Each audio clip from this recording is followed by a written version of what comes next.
Ever wonder why coffee tastes better when you're not heartbroken? Turns out it doesn't. Just feels that way when life's good. Think you can predict where a week will take you? I sure couldn't. Not when one shrug flipped my whole world upside down. What's yours gonna do? I guess I should have seen it coming, you know. One minute you're coasting along thinking you've got life all figured out, and the next your fiancé turns your 5-year love story into a plot twist nobody asked for. That's me right now. Nathan, 28, graphic designer by day, emotional wreck by night, sitting in my little Austin apartment wondering where it all went sideways. Up until last week, I thought Linda and I were solid, 5 years solid. The kind of solid where you're picking out house paint colors and laughing about how your future kid might inherit her terrible dance moves or my obsession with spicy wings. But life's got a funny way of reminding you who's really in charge, doesn't it? It all started back in college, sophomore year. I met Linda in this dingy library basement during a group study session for some psych class I'd barely passed. She was the one cracking jokes about Freud over a pile of stale vending machine chips, her laugh cutting through the hum of fluorescent lights like it was the only sound that mattered. I was hooked right then. Didn't even care that my grade was tanking. She had this energy, man. The kind of girl who'd drag you out to dance in the rain at 2 a.m., then still show up to her 8 a.m. lecture with a perfect ponytail and a straight-A smirk. We started as friends, swapping notes and sneaking beers into the dorm, but it didn't take long for me to realize I'd rather flunk every exam than miss a chance to see her smile. Fast forward a couple years and we're that couple, you know, the ones who survive assembling IKEA bookshelves without a single screwdriver flung across the room. We moved into this cramped apartment off South Congress, exposed brick, leaky faucet, the whole starter pack vibe, and it felt like home the second she hung up her goofy thrift store painting of a cat and sunglasses. I'd come home from freelancing logos for picky clients, and she'd be there, sprawled on the couch with her laptop, griping about her soul-sucking admin job. "One day, I'm out of here," she'd say, tossing a pillow at me. "You're buying me a beach house when you're famous." I'd laugh, toss it back, and tell her she'd be stuck with me in my hot sauce collection long before that. The big moment came last year, though. I'd been sweating bullets for weeks, carrying that little velvet box around like it was a live grenade. Finally worked up the nerve one night at our favorite dive bar, string lights swaying overhead, some guy butchering Springsteen on karaoke. I dropped to one knee right there by the jukebox, half drunk on cheap whiskey and adrenaline. "Linda, you're my person," I said, voice shaking like I was auditioning for a rom-com. "Marry me?" She didn't even blink, just grabbed my face, kissed me hard, and yelled, "Yes!" over the bar noise. The whole place cheered, some random dude bought us shots, and I swear I felt like I'd won the damn lotto. That yes was everything. Proof we were in this, you know, for keeps. Lately, things were good. Not perfect, whose life is, but good. We'd sit over takeout on Friday nights, scrolling Zillow for houses we couldn't afford yet, joking about dumb stuff like naming our imaginary kid something ridiculous like Nacho just to mess with our parents. "Imagine your mom's face," Linda would giggle, chopsticks waving in the air. "She'd disown us on the spot." I'd grin, stealing her last dumpling, and say, "Nah, she'd just knit Nacho a tiny sombrero." That was us. Easy, comfortable, the kind of love you don't have to think too hard about. Or so I thought. Then came the trip. Linda's been tight with this crew from high school forever, the guys and girls she grew up with, the kind of friends who've got dirt on each other going back to braces and bad haircuts. They'd planned this big week-long getaway to some beach house a few hours away, and she was pumped. "I need this, Nate," she said, tossing clothes into her suitcase like a kid packing for camp. "Work's killing me. I just want to drink margaritas and forget spreadsheets exist." I got it. Her job's been a grind lately, and I'm not the type to play jealous boyfriend. "Go have fun," I told her, pulling her in for a quick hug. "Just don't forget my souvenir, okay? Something tacky, like a shark tooth keychain." She laughed, squeezed me back, and said, "Love you, see you soon." Off she went, texting me pics the first couple days, her and the gang sprawled on the sand, some dude named Jake photobombed with a goofy peace sign, all of them grinning under the sun. Harmless, right? She got back last Sunday, and that's when the crack showed up. I'd been hyped to see her, spent the day cleaning the place, even ordered her favorite Thai food so we could chill and catch up. Door swings open, and there she is, dragging her suitcase, hair a mess from the drive. I go in for the usual welcome home hug, arms already half out, and she just sidesteps me. "Hey," she mumbles, barely looking up, kicking her bag against the wall. No smile, no missed you, nothing. I blink, thrown off, but figure she's wiped. "Rough trip?" I ask, leaning on the counter. She shrugs, eyes on her phone already. "Fine, tired." That's it. No stories, no, "Oh my God, you won't believe what happened?" Just flat. I try to roll with it. "So, how was the beach? Did Jake wipe out on a boogie board or what?" I say, grinning, hoping to get her going. She glances up, barely cracks a smile, and mutters, "It was okay. I'm gonna unpack." Then she's gone, straight to the bedroom, leaving me standing there with a takeout bag and a dumb look on my face. Okay, weird, but maybe she's just beat, right? Long drive, too much sun. I can buy that. I grab a beer, plop on the couch, and call after her, "Hey, you forget my shark tooth keychain or what?" Half a laugh in my voice, waiting for her to toss back some sarcastic comeback. Nothing. Just the sound of her suitcase unzipping, then silence. She doesn't even come out for dinner, texts me she's crashing early instead. I sit there, picking at cold pad thai, staring at the empty spot where she'd usually be sprawled, stealing my fries and talking my ear off. My gut's doing this weird twisty thing, like when you know something's off, but you can't pin it down. I shake it off, tell myself I'm being dramatic. 5 years, man. You don't just flip a switch like that. She's probably fine, just needs a night to recharge. But as I crawl into bed later, her back turned, breathing slow like she's already out, I can't shake it. The room feels too quiet, too big. 5 years together, you think you know someone. Every quirk, every move. Turns out, I didn't know Jack. Ever notice how the universe loves dropping hints you're too dumb to catch? Yeah, that was me for the next 3 days after Linda got back.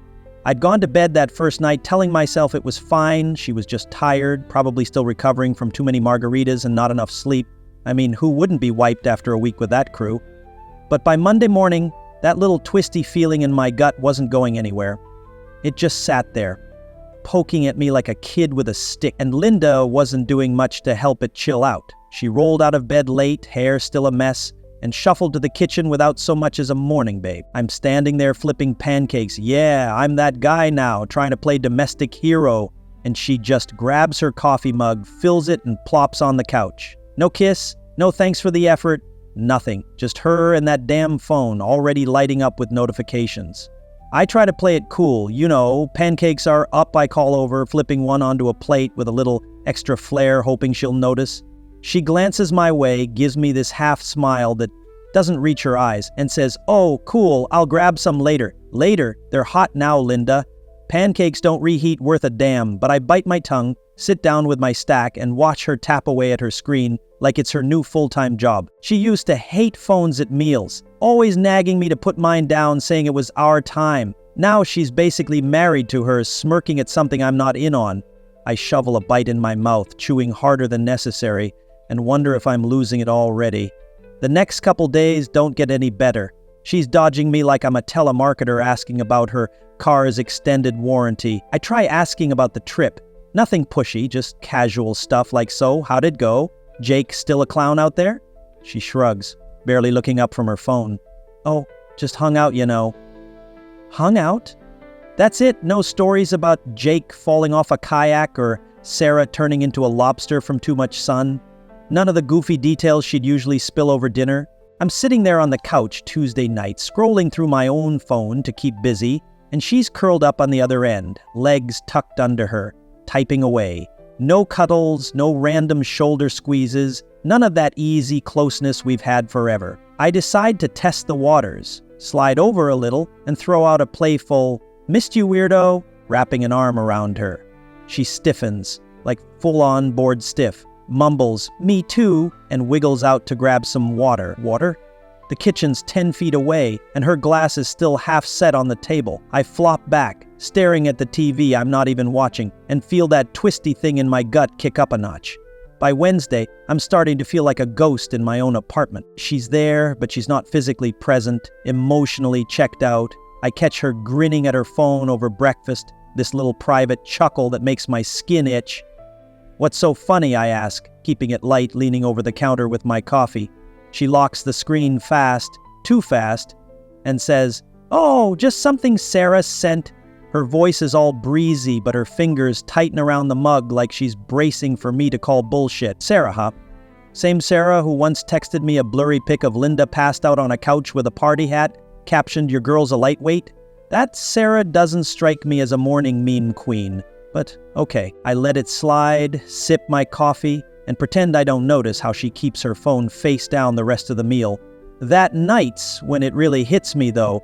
I'm sprawled on the couch, half watching some Netflix true crime thing, when her phone buzzes on the coffee table. It's late, past 11, and I glance over just as she snatches it up, flipping it over like it's a live grenade. "Who's that?" I ask, casual as I can muster, popping a handful of popcorn. "Just Sarah again," she says, too quick, her thumb already swiping to silence it. She doesn't even look at me, just keeps her eyes on the TV, pretending she's into the story about some dude burying his wife in a backyard. I choose slower, watching her out of the corner of my eye, and that twisty feeling turns into a full-on knot. Sarah's texting her at midnight? Since when? I don't say anything, just crunch my popcorn louder than necessary, letting the silence stretch until she mumbles something about being tired and heads to bed. Thursday's my breaking point. I get home from a long day, client nitpicking a logo design I poured hours into, and all I want is to crash with Linda, maybe order pizza and laugh about dumb stuff like we used to. She's already there, sprawled on the couch in sweatpants, phone in hand, typing so fast her thumbs are a blur. She's grinning again, that same secret little smile, and I can't take it anymore. "Hey," I say, dropping my bag by the door. "What's got you so glued to that thing lately? Did TikTok invent a new dance or what?" It's a tease, light enough to dodge a fight, but she doesn't bite. Just rolls her eyes, no laugh, no comeback, and says, "It's nothing, Nate, just catching up." Catching up? She was gone a week, not a decade. I flop next to her, nudge her foot with mine, and try one more time. "Come on, spill. What'd that crew get up to out there? Join a cult? Blink twice if you need rescuing." She huffs, shifts away just enough to sting, and mutters, "You're so dramatic. It was just a trip." Then she's back to her phone, shutting me out like I'm some annoying roommate instead of the guy she's supposed to marry.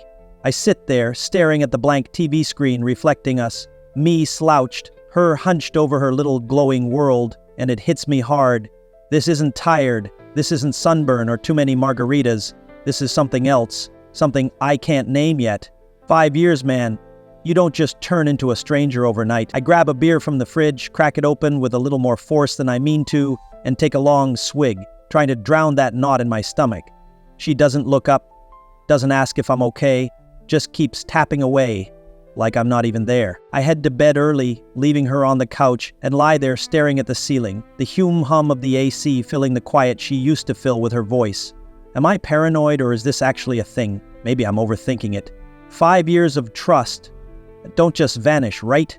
Or maybe I'm not, and that's the part that keeps me awake, eyes burning, wondering what the hell's coming next. You know that moment in a movie where the hero's like, "Wait, what?" That was me Friday night, except with more swearing and no cool soundtrack to make it epic. I'd spent the whole week walking on eggshells trying to figure out what was up with Linda, her phone obsession, her dodging me like I'm some clingy ex, all of it. By the time Friday rolled around, I was done playing detective in my own damn relationship. I figured we'd hash it out over dinner, nothing fancy, just some chicken and rice I threw together after work. I'm no chef, but I even lit a candle, thinking maybe a little vibe would loosen her up. She comes out of the bedroom, still in her sweatpants, hair tied back like she's about to deep clean the fridge, and sits across from me at our rickety little table. I'm poking at my plate, waiting for her to say something, anything, while she just pushes her food around, barely eating, her knees bouncing under the table, and she's got this look like she's about to confess she backed my car into a pole. Finally, she sets her fork down, takes a deep breath, and says, "Nathan, we need to talk." My stomach drops right into my socks. Nobody says that unless it's bad, like "I lost our rent money," bad, or "I forgot to feed your goldfish for a month," bad. I lean back, gripping my beer a little tighter, and try to keep it light. Oh God, what did I do? Is it the dog thing? Did I forget to take out the trash again? She doesn't crack a smile, just stares at her plate, picking at a piece of chicken like it's the most fascinating thing in the world. "No," she says, voice low. "It's not that." I swallow hard, the knot from the past few days tightening in my chest, and mutter, "Okay, so what's up? You're freaking me out here." She looks up then, finally meeting my eyes, and it's like she's been rehearsing this in her head all week. "I think we should try an open relationship," she says, calm as hell, like she's asking if I want pepperoni or sausage on a pizza. My brain just stalls, like a car with a dead battery. Nothing's firing. I blink at her, fork halfway to my mouth, and choke out, "I'm sorry, did I just hear that right? You mean like other people?" She nods, folding her hands in her lap, all composed while I'm sitting there feeling like I just got whacked with a frying pan. "Yeah," she says. "I've been thinking about it. Some of the group, Jake, Sarah, they've done it. They said it's about trust, freedom, made them closer even." I set my fork down slow because my hand's shaking too much to hold it, and let out this laugh that's more like a cough. "Oh, cool," I say, voice dripping with sarcasm I can't hold back. "So 5 years in a ring weren't enough trust for you? What's next?" "Let's just invite Jake over to test this theory right now." Her face tightens, but she doesn't back down. She leans forward, elbows on the table, and says, "It's not crazy, Nathan. It's 2025. People evolve. It's not about you not being enough. It's about us growing." I'm staring at her like she's sprouted a second head, and all I can manage is, "Yeah. Pokemon evolve. Relationships don't need side quests, Linda." My voice is louder than I mean it to be, bouncing off the walls of our tiny kitchen, but I can't stop it. 5 years of late-night talks, stupid fights over laundry, that proposal under the bar lights. It's all flashing in my head, and she's sitting there talking about growth like we're some hipster startup. She sighs, running a hand through her hair, and I can tell she's digging in. "Look," she says, "I know it sounds wild, but hear me out. Jake and his girlfriend, they opened things up last year, and he says it's brought them closer. Sarah's been seeing this guy on the side, and her boyfriend's cool with it. They're happier, Nate." I cut her off, slamming my beer down hard enough to slosh it over the edge. "Happier? Are you kidding me? You think I'm going to sit here grinning while you're off banging Jake or some rando from your trip? What the hell, Linda?" Her eyes flash, and she snaps back. "It's not about banging anyone. It's about freedom, trusting each other enough to explore." I laugh again, sharp and bitter. Trust is me not checking your phone every time it buzzes at midnight, not me signing off on you hooking up with your high school buddies. That's what I go for it, because I can't hold it in anymore. "Is this about someone from the trip?" I ask, leaning in, staring her down. "Did something happen out there? With Jake, maybe?" Her head jerks up, and for a split second I see it panic, just a flicker before she shuts it down. "No," she says, too fast, eyes darting to the side. "Nothing happened, I swear, Nate, it's not about that." But she's chewing her lip now, fingers twisting the hem of her shirt, and I'm not buying it. "You sure?" I press, voice low, because that knot's a full-on fireball in my gut now, because this is coming out of nowhere and you've been glued to that phone like it's your new fiancé. She shakes her head, voice cracking a little. "I swear it's just an idea. I thought we could talk about it, that's all." "Talk about it?" I'm done talking. I shove my chair back, the scrape loud against the tile, and stand up, hands clenched. "If you want this, if you seriously think this is okay, then we're done," I say, every word punching out of me. "Pack your stuff and go." Her face crumples, eyes welling up, and she's on her feet too, reaching for my arm. "Nate, wait. Please. Don't do this. I didn't mean it like that. I just wanted to—" I yank away, cutting her off. "No, Linda. You don't drop a bomb like that and expect me to just nod and smile. Get out." She freezes, tears spilling over now, and for a second, I think she's going to fight me on it. But then she turns, sniffling, and stumbles to the bedroom. I hear her rummaging around, drawers slamming, a zipper yanking shut, and I just stand there, staring at the half-eaten dinner going cold on the table. She comes back out a few minutes later, a duffel slung over her shoulder, face red and streaky. "I'll call you tomorrow," she mumbles, voice thick. "We can figure this out, okay?" I don't say anything, just cross my arms and look past her, because if I open my mouth, I'll either yell or break, and I'm not giving her either. She hesitates, hand on the doorknob, then walks out. The door slams behind her, and the silence hits like a truck, heavy and suffocating. I stumble to the couch, collapse onto it, and stare at the coffee table where her ring's sitting, left there like it's a damn tip for my troubles. 5 years, gone in 10 minutes, and I'm just sitting there, hands shaking, brain stuck on a loop. What the hell just happened? I don't move for a while. Don't know how long, really. The candles still flickering on the table, wax pooling around the wick, and the chickens congealing in its sauce. My beer's warm now, but I grab it anyway, take a swig that tastes like nothing, and let my head flop back against the cushion. 5 years of us, laughing over dumb movies, planning a life. That yes, under the bar lights. And she's ready to trade it for some trendy trust exercise her buddies cooked up. Jake and Sarah, huh? Great. Now I'm picturing them all sitting around a campfire out there, passing a joint and plotting how to ruin my life. I snort at that, a bitter little laugh, 'cause it's easier than crying. But deep down, that fireball's still burning, and her, I swear it's not about that, keeps echoing in my head, ringing hollow as hell. 5 years, and she left the ring like it's trash. I don't know what's worse, that she asked, or that I didn't see it coming. Day one post-apocalypse hits different when you're not dodging zombies. Just a stale beer and the ghost of your ex-fiancée's voice still rattling around your head. I barely slept after Linda walked out Friday night. Just sat there on the couch till the sun came up, staring at that damn ring she left on the counter. It's still there Saturday morning, glinting under the kitchen light like it's mocking me, so I grab it, shove it in a drawer, and slam it shut harder than I need to. 5 years gone like that, and I'm left picking through the wreckage, wondering what the hell I missed. Was I boring? Too clingy? Too not into banging randos from her stupid trip? I flop onto the bed we used to share, scroll through her old texts. Dumb stuff like, pick up milk, or love you, loser, and feel my chest ache like someone's sitting on it. How do you go from that to let's open it up in a week? My phone's buzzing nonstop by noon, and it's her texts piling up like spam mail. I'm sorry, Nate. Can we talk? I didn't mean to hurt you. I swipe them away, but then she leaves a voicemail. Voice all shaky and cracked. Hey, it's me. I messed up, okay? I didn't mean it like that. Please call me back. I hit delete before she's done, 'cause hearing her sound sad just pisses me off more. She doesn't get to play the victim here, not after dropping that bomb and walking out with her duffel like it's no big deal. I toss the phone on the nightstand, pull the covers over my head and try to sleep it off. But all I see is her fidgeting at dinner, saying trust like it's some trendy buzzword she picked up at a beach house TED Talk. Sundays when the outside world crashes in, my buddy Mike swings by with a 6-pack and a pizza. Bless him, he knows I'm a mess without asking.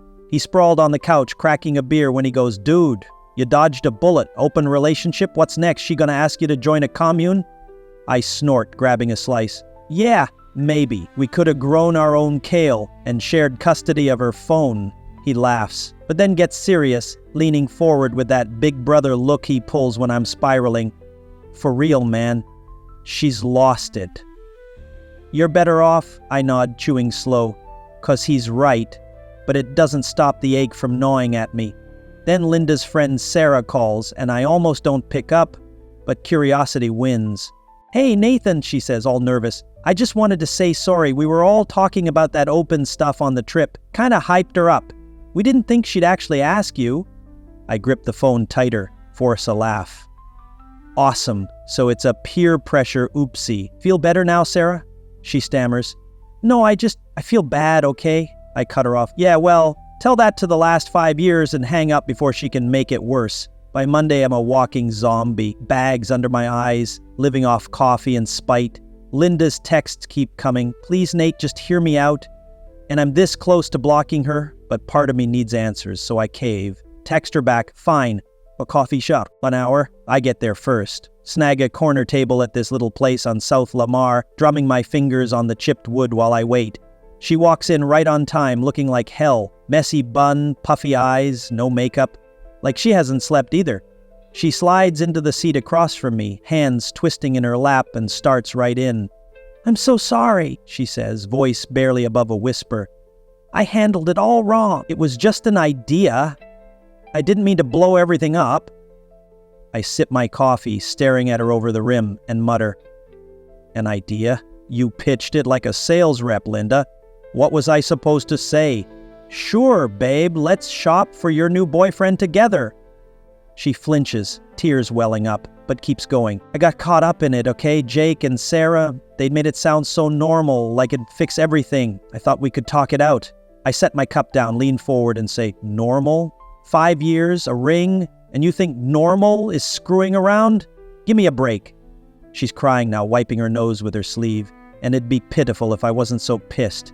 It wasn't serious, she insists. Just something to think about. That's when I snap, voice low but sharp. Bullshit, let me see your phone.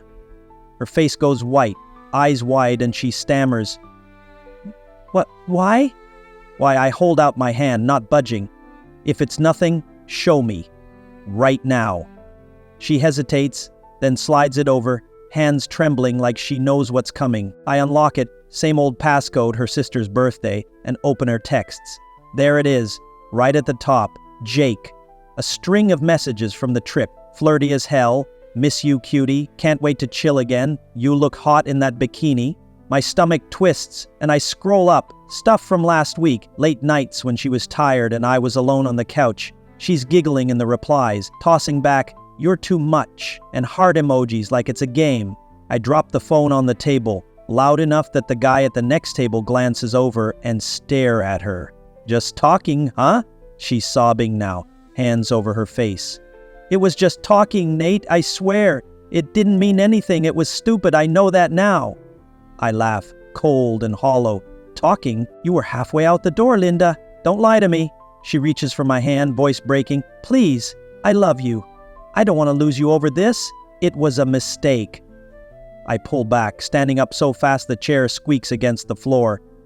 You lost me the second you type miss you to that asshole, I say, keeping my voice steady even though I'm raging inside. We're over. Dunzo. She's bowling, muttering, please don't. But I'm already walking out, leaving her there with her coffee and her excuses. The air outside hits my face, cool and sharp, and I shove my hands in my pockets, storming down the street. 5 years for this? She can keep Jake and her freedom. I'm done being the idiot who didn't see it coming. I get home, slam the door behind me, and grab a beer from the fridge, popping it open with a hiss. My hands are still shaking, and I pace the living room, replaying those texts in my head. Jake's dumbass, cutie, her flirty little replies. I want to punch something, scream, anything, but instead I just sink onto the couch, staring at the spot where she used to sit, legs tucked under her, laughing at my dumb jokes. Now it's just me, a warm beer, and a drawer with a ring I'll never see her wear. Mike's right, I dodged a bullet. But damn if it doesn't feel like it grazed me on the way out. Plot twist. I'm not the only one who got screwed. Karma's got a sick sense of humor, and I'm here for it, sprawled on my couch, with a beer. After the coffee shop blowout, I thought I'd get a breather, but by Wednesday, friends text. Linda's with Jake now. Thursday, her Instagram's up, cozy pics, caption, when someone gets you. I snort, subtle, and toss my phone aside. Mike swings by with wings, smirking. She move fast or what? I shrug, grabbing one. Guess Jake's her freedom. Hope he likes kale. He laughs. She's his problem now. 2 weeks later, Sarah corners me in the grocery store aisle. Jake ghosted her, she says, clutching oatmeal. She's a mess, says he used her. I smirk, pushing my cart. No more someone who gets me, cry me a river.